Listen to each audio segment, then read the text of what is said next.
नमस्कार, स्वागत है आपका आर्य न्यूज में। मैं हूं आपके साथ सुमन पाल। प्रधानमंत्री नरेंद्र मोदी के काशी प्रवास का आज दूसरा दिन है। पीएम मोदी आज यूपी के सीएम योगी आदित्यनाथ समेत बीजेपी शासित राज्यों के 12 मुख्यमंत्रियों के साथ बैठक करने वाले हैं। लेकिन उससे पहले ये सभी मुख्यमंत्री काशी विश्वनाथ कॉरिडोर पहुंचने वाले हैं। पीएम मोदी आज इन सभी मुख्यमंत्रियों के साथ दिन में बैठक करेंगे और उनसे उनके राज्यों में हो रहे कामकाज का हिसाब भी लेंगे। और कल रात को पीएम मोदी ने इन सभी मुख्यमंत्रियों के साथ बैठक की थी। क्रूज पर सभी मुख्यमंत्रियों के साथ कई मुद्दों पर चर्चा हुई। काशी में होने वाले इस सम्मेलन में बिहार और नागालैंड के उप मुख्यमंत्री भी शामिल होंगे और पीएम मोदी के साथ सभी 12 मुख्यमंत्रियों की ये बैठक सुबह 9 बजे शुरू होगी और ये मीटिंग करीब 3 बजे तक चलेगी।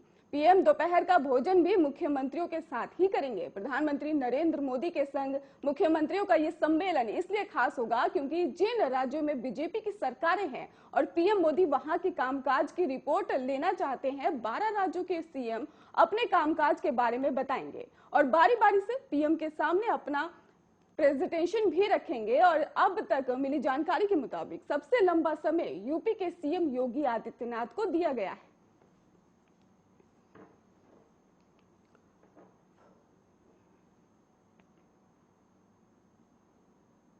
श्रीनगर में जम्मू कश्मीर पुलिस की बस पर सोमवार को ही शाम आतंकी हमले में 2 पुलिसकर्मी शहीद हो गए हैं और घटना में 12 जवान बुरी तरह से घायल हो गए हैं। जेवन इलाके में बाइक सवार आतंकवादियों ने तीनों तरफ से बस को घेरकर फायरिंग की और इस वारदात को अंजाम दिया गया। अब सुरक्षा बलों ने इलाके में पहुंचकर सर्च ऑपरेशन शुरू कर दिया है। पीएम मोदी ने दुख जताते हुए हमले की पूरी जानकारी मांगी है। वहीं जम्मू कश्मीर में इस पुलिस बल को आमतौर पर लॉ एंड ऑर्डर के लिए तैनात किया जाता है, इसलिए इन जवानों को सिर्फ लाठी और ढाल दी जाती है। वहीं आमतौर पर एक सशस्त्र पुलिसकर्मी के उनके साथ गाड़ी में सवार रहता है और रिपोर्ट के अनुसार जब पुलिसकर्मी अपनी ड्यूटी पूरी करके जोहन में मौजूद पुलिस मुख्यालय लौट रहे थे, तभी घात लगाकर बाइक सवार आतंकियों ने बस को तीनों तरफ से घेर लिया और फायरिंग शुरू कर दी।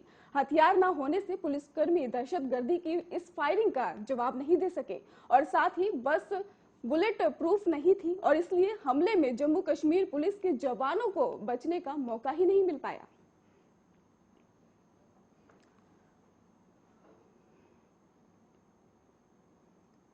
प्रधानमंत्री नरेंद्र मोदी ने मध्यरात्रि को वाराणसी में प्रमुख विकास कार्यों का निरीक्षण किया और कहा कि यहां पवित्र शहर के लिए सर्वोत्तम संभव बुनियादी ढांचा बनाने का सरकार का प्रयास है।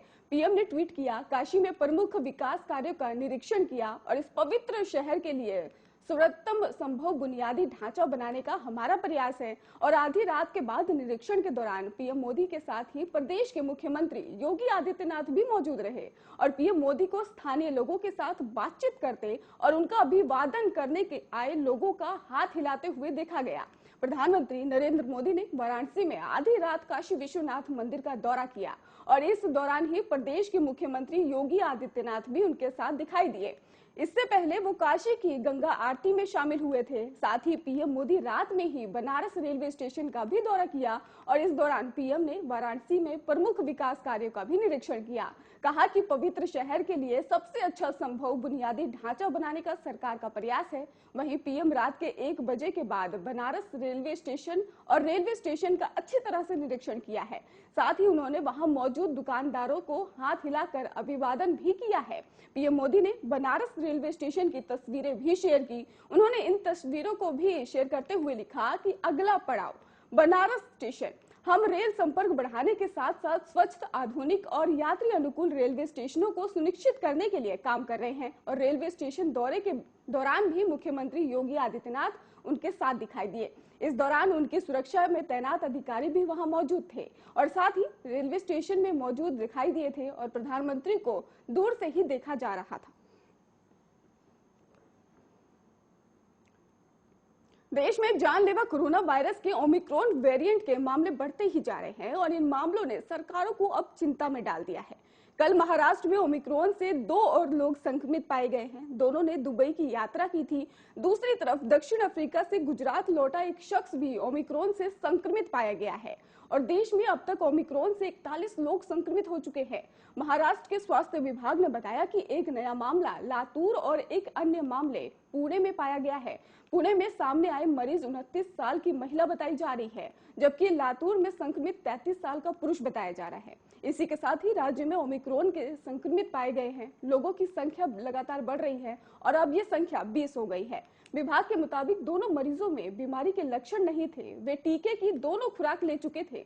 दोनों ने दुबई की यात्रा की थी। इसके मुताबिक मरीजों में 3 करीबी संपर्कों का पता लगाकर उनकी जांच की गई है और तीनों संक्रमित नहीं पाए गए। वहीं दक्षिण अफ्रीका से गुजरात के सूरत लौटे 42 साल के व्यक्ति में वायरस के ओमिक्रॉन वेरिएंट की पुष्टि हुई है, जो कि राज्य में इस वेरिएंट का चौथा मामला सामने आया है। अधिकारियों ने बताया है कि इस व्यक्ति की दिल्ली में जांच की रिपोर्ट जिसमें नेगेटिव आई थी। हालांकि गुजरात पहुंचने के बाद उसमें लक्षण दिखने के चलते दोबारा जांच की गई। अब तक देश में ओमिक्रॉन स्वरूप के 41 मामले दर्ज किए जा चुके हैं, जिनमें महाराष्ट्र में 20 और राजस्थान में 9, कर्नाटक में 3 और गुजरात की बात की जाए तो वहां पे 4 और दिल्ली में 2, जबकि आंध्र प्रदेश और केरल में चंडीगढ़ में सिर्फ एक मामला सामने आया है।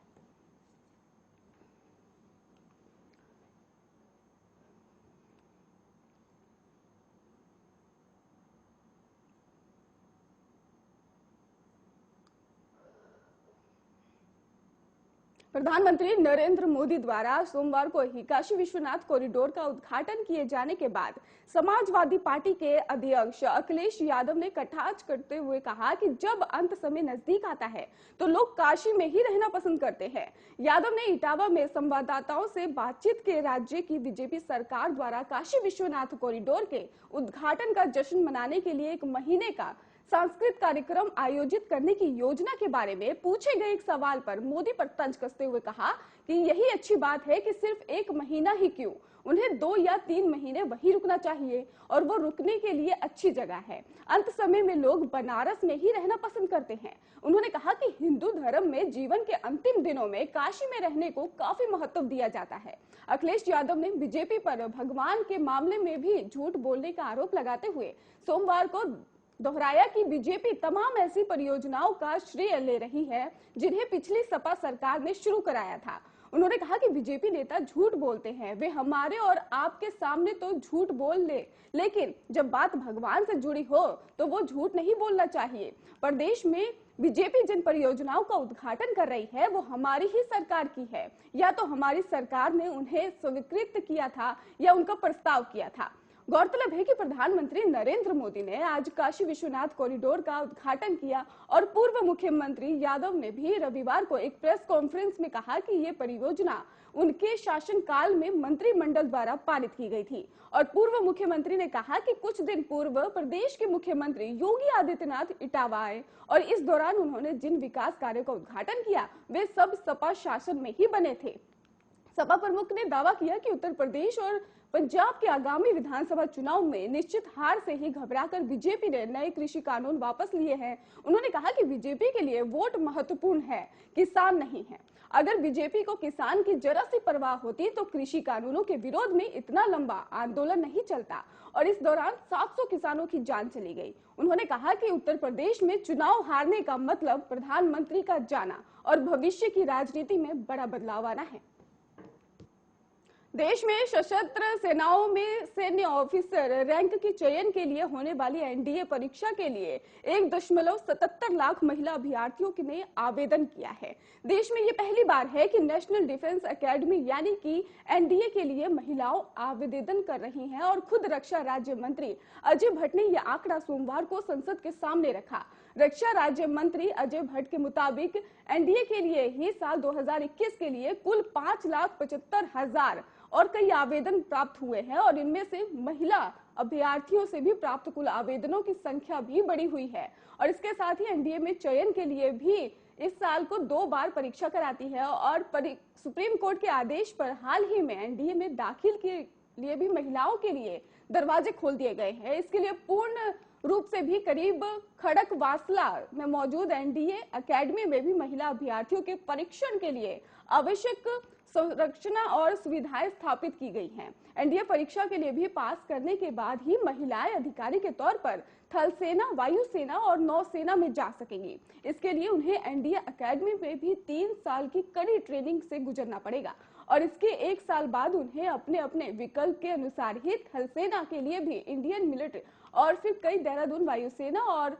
डुंडीगुल में भी एयरफोर्स एकेडमी और नौसेना के लिए भी एजेमाला में मौजूद इंडियन नेवल एकेडमी में भी ट्रेनिंग करनी होगी। और कुल जो मिलाकर है ये 4 साल के कड़े परीक्षण और ग्रेजुएशन की डिग्री के बाद महिलाएं सशस्त्र सेनाओं में शामिल हो सकेंगी। और अभी तक महिलाएं सेना की तीनों अंगों में अधिकारी के तौर पर ही शामिल हो सकती हैं, लेकिन वो सिर्फ शॉर्ट सर्विस कमीशन के तौर पर ही शामिल होती थी। लेकिन सुप्रीम कोर्ट ने महिलाओं को परमानेंट कमीशन में भी एक साथ एनडीए का रास्ता भी खोल दिया है। ऐसे में अब महिलाएं थल सेना की कॉम्बैट और यानी आपको बता दें कि इसके अलावा भी सभी को लेकर भी सपोर्ट आर्मी में शामिल हो सकेंगी। वायुसेना और नौसेना में महिलाओं को पहले से कॉम्बैट रोल में भी दिया गया है।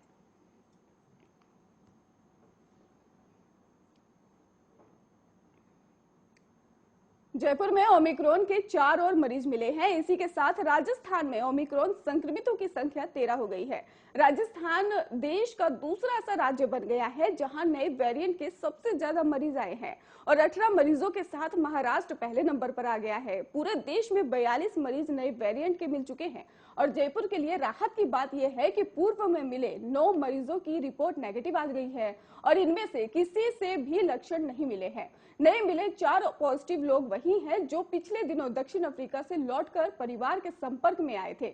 आपको बता दें कि नरोत्तम मिश्रा ने कहा है कि दक्षिण अफ्रीका से लौटे परिवार के 4 सदस्यों के अलावा इनके संपर्क में आदर्श नगर जनता कॉलोनी का एक परिवार भी संपर्क में आया था और इसमें 5 लोग पहले ओमिक्रॉन संक्रमित मिल चुके थे। शेष 4 लोगों की रिपोर्ट और पॉजिटिव आई थी और इन संदिग्ध लोगों को पिछले दिनों ही अस्पताल में भर्ती करवा दिया गया था। उन्होंने कहा कि जिन लोगों की जिनोस को लेकर भी रिपोर्ट जो है वो पॉजिटिव आई थी और सभी अब घर पर है। आज की तारीख में एक ओमिक्रॉन पॉजिटिव भर्ती किया गया है और इन लोगों को पिछले दिनों ही 5 दिसंबर को भर्ती करवाया था, लेकिन भर्ती करवाने के बाद से ही उन्हें छुट्टी देने तक सभी की रिपोर्ट 2 बार से ज्यादा नेगेटिव आ चुकी है। उनमें खांसी, बुखार, जुकाम जैसे लक्षण मिले हैं। सभी को 9 दिसंबर को छुट्टी देकर 7 से 10 दिन के लिए होम क्वारंटाइन किया गया है। देश में ओमिक्रॉन पॉजिटिव केसों की स्थिति देखें तो सबसे ज्यादा मरीज महाराष्ट्र में 18 मिले हैं और इसके बाद राजस्थान में 13 मरीज सामने आए हैं। इसी तरह गुजरात और कर्नाटक में 3-3 और दिल्ली में 2 मरीज सामने आए हैं। वहीं चंडीगढ़ की बात की जाए तो चंडीगढ़ और केरल और आंध्र प्रदेश में एक संक्रमित मिला है और रिपोर्ट की माने तो रिपोर्ट के मुताबिक भारत में जितने भी ओमिक्रॉन संक्रमित केस मिले हैं उनमें अधिकांश केस जो है वो सामने आ चुके हैं। कुछ केस ऐसे हैं जिनमें मामूली लक्षण मिले हैं। राजस्थान में सभी 13 केस को लेकर अभी सामने आए हैं।